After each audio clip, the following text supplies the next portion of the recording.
Hi friends, இன்றைக்கி நம்ம savings பற்றி தான் பார்க்க போகிறோம். பணமே நம்ம கையில் இல்லாதப்போ தான் தெரியும் பணத்தோட அருமை. நம்ம கையில் முன்னாடி நிறைய காசு புழங்கியிருக்கோம், அப்போல்லாம் சேவ் பண்ணாமல் விட்டுருப்போம், நல்லா லாவிஷாக செலவு பண்ணியிருப்போம். அதெல்லாம் நினச்சி பார்க்குறப்ப நம்ம அப்போல்லாம் சேவ் பண்ணாமல் விட்டுட்டோமே, அதை இதுன்னு வாங்கிட்டோமே அப்படின்னு தோணும். அப்படி எனக்கு பல தடவை தோணியிருக்கு. நான் ஃபஸ்ட்டு ஒரு ப்ரைவேட் செக்டரில் ஒர்க் பண்ணுறப்போ எங்களோட ட்ரைனர் எல்லாத்துக்குமே சொன்னாங்க, உங்களோட ஃபஸ்ட்டு சேலரியில் ஒரு குறைச்ச அமௌண்ட் நீங்கள் ஒரு சேவிங்காக எடுத்து வச்சுட்டு அப்புறம் செலவு பண்ணுங்கள் அப்படின்னு சொல்லிட்டு. அப்படிலாம் நம்ம சேர்த்து வச்சுருந்தோன்னா இன்னும் நிறையா காசு இருந்திருக்கும். ஆனால் நான் அப்படிலாம் சேவ் பண்ணலை. ஒரு செல்வ மகள் சேமிப்பு திட்டத்துக்கு காசு கட்ட போனப்போ அப்போ போஸ்ட்மேன் அவங்களுடைய டார்கெட்டுக்கானு கேட்டாங்க. அப்படி போட்டதான் இந்த ஆர்டி. இப்போ ஒரு 35,000 வந்திருக்கு.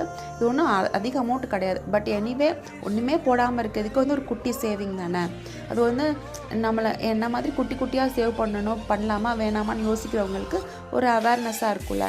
அதுக்காண்டி தான் நான் இந்த வீடியோ ஷேர் பண்ணியிருக்கேன். யூஸ்ஃபுல்லாக இருந்தால் ஃபாலோ பண்ணுங்கள்.